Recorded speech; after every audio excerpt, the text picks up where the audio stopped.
Même si la Syrie n'est pas l'aise. Le prophète a dit à Ibn Omar, et nous qui écoutons, il dit on n'a qu'à rester comme on est étranger dans la vie.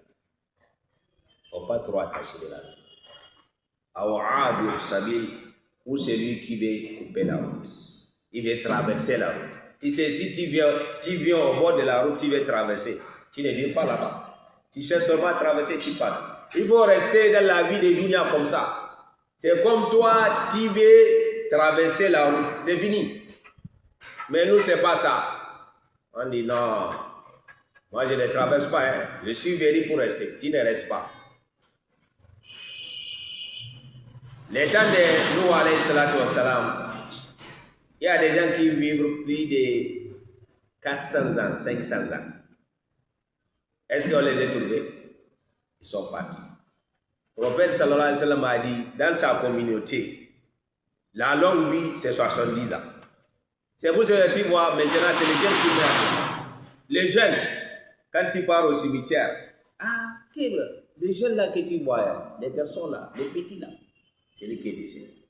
Pourquoi? On n'a qu'à être très vigilant. Ça veut dire que les gens n'ont pas de longue.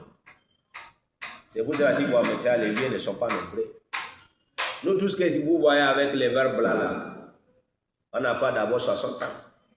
Mais déjà, on est vieux. Quand quelqu'un nous voit, on dit papa, c'est fini. C'est ça, le prophète sallallahu alayhi wa sallam aussi. Que vraiment, la vie de sa communauté, ça ne dure pas. Il ne faut pas qu'on attache nos cœurs à tenir.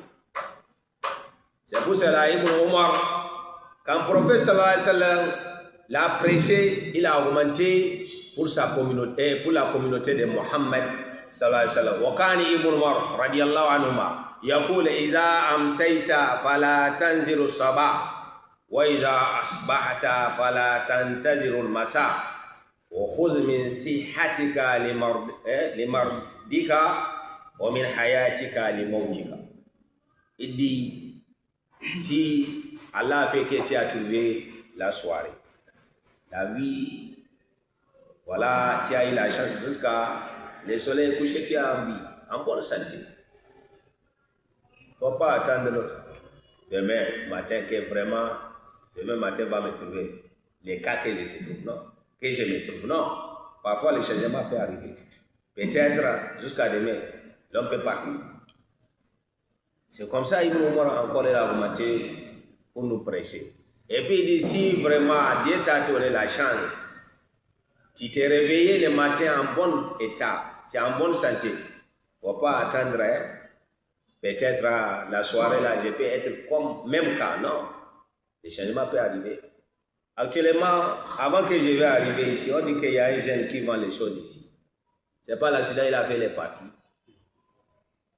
Avant que je vais arriver ici, on dit que c'est un vendeur, il vend dans ses, je ne sais pas, c'est dans une caisse. Il n'est pas loin d'ici de la mosquée. Mais il est parti aujourd'hui, on est parti avec lui. Avant que je vais arriver ici encore, il y a un jeune, je ne le connais pas, on dit qu'il est parti. Donc, ça fait combien de jeunes? 2 jeunes que nous on connaît. Il y a beaucoup de jeunes qui sont partis aujourd'hui même.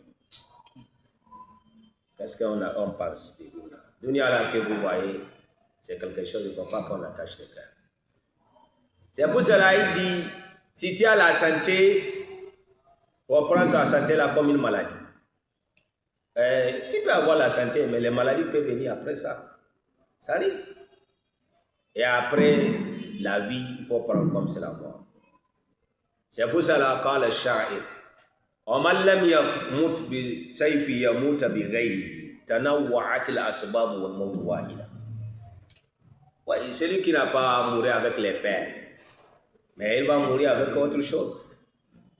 Mais la mort que vous voyez, c'est une seule, mais c'est les causes qui est différente. الدنيا ملعونة وملعون ما فيها إلا من آمن. Allah nous fait comprendre notre islam. Il y a l'état devant nous. Ça reste. Donc c'est pour cela, mes frères musulmans, le prophète Mohammed sallallahu alayhi wa sallam, un jour, il y a un sahaba qui est venu dire, prophète, je t'aime. J'aime toi, prophète. Le prophète a dit, tu dis quoi? Il dit, moi, je t'aime. Je t'aime toi, prophète. Le prophète a dit, tu dis quoi? C'est pas que le prophète n'a pas entendu. C'est pour lui enseigner. Il a dit, toi, il dit, bon, il faut préparer. Il faut préparer pour la propriété. Si tu m'aimes, il faut préparer pour la propriété. Il faut regarder les toulabs. Il y a beaucoup de gens parmi les toulabs qui sont sur le chemin de la connaissance de l'islam. La majorité machaki. Même 100 francs ils n'ont pas. Mais c'est eux qui ont les Corans et les hadiths. On n'a qu'à comprendre l'enseignement du prophète Mohammed sallallahu alayhi wa sallam. Mais parfois, celui qui désobéit à Allah, il boit l'alcool, il désobéit, il fait des mal choses. Celui qui a la richesse, celui qui a tout. On regarde, il dit, hey. Mais lui, parce que Allah l'aime. Non, c'est pas ça. Si Allah t'aime, il va t'éduquer sur les bons chemins qui est l'islam et la croyance. C'est Allah le fait. Un jour, Haroun, lanatullah alayhi, il a bien habillé. Il a bien habillé. Quand il a bien habillé, les gens qui aiment les dunya, ils ont dit vraiment, Haroun, Allah t'a donné beaucoup. Tu as gagné. Regarde comment Allah fait la richesse à Haroun.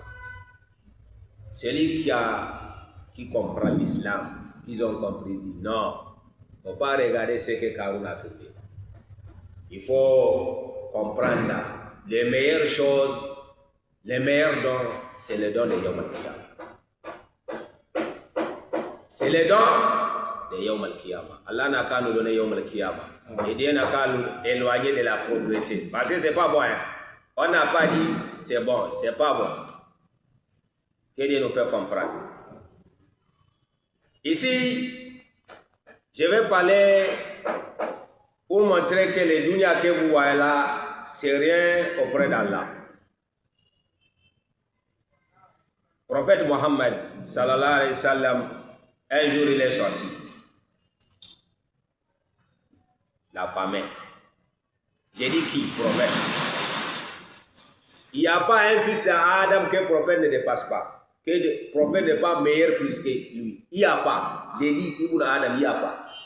Ça n'existe pas. Allah est un prophète plus que tous les fils d'Adam. Mais un jour, il est sorti, il n'a pas quelque chose dans la boîte. Et il n'y a rien dans la maison. C'est parce que si on dit que si Allah te donne les dunya, c'est ça qui montre qu'Allah t'aime. Allah va faire ça au prophète? Jamais. Quand le prophète est sorti, il a cherché, il a trouvé Abouka avec Omar. Il dit, mais qu'est-ce qui vous a fait sortir à l'air comme ça? Ils ont dit la famille. On connaît Abouka, c'est lui le premier des khalifas. Après le prophète. On connaît Omar ibn Khattab, Al-Farouk. On dit Omar, s'il prend ses chemins, la Shaitan quitte. Shaitan ne prend pas les chemins de Omar. Pourquoi? À cause de la croyance. Mais la famille les a fait sortir. Le prophète a dit, bon, c'est ça, ce qui vous a fait sortir, c'est ça qui m'a fait sortir. Ils ont parti chercher la militaire chez quelqu'un. Est-ce que si Allah, s'il t'a fait pauvre, il t'a fait pauvre, alors tu n'as rien, c'est ça qui montre qu'Allah ne t'aime pas. Alors si Allah t'a donné la vie, tout c'est ça qui montre qu'Allah t'aime. Non, on dit faux. Regarde le prophète sallallahu alayhi wa sallam. Aïcha radiyallahu anha قالت رأيت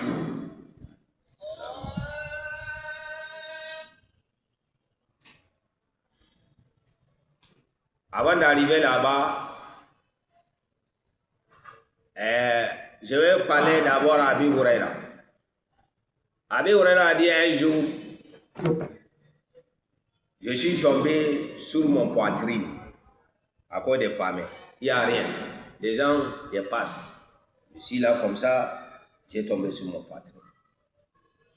On connaît Abi Huraira. Il a 5200 et quelques hadiths. 5200, je pense que 86, si je n'ai pas oublié. 86. 5286, si je n'ai pas oublié. Mais à cause de la famille, il est tombé sur son poitrine. Nous, on a combien d'hadiths? Si on dit hadith, ça, lui, il a fait hibs, il a pris ça dans la tête. C'est pas regarder lire. Mais il dit encore des familles, il est tombé sur son patron. Le prophète, il a regardé Abu Huraira.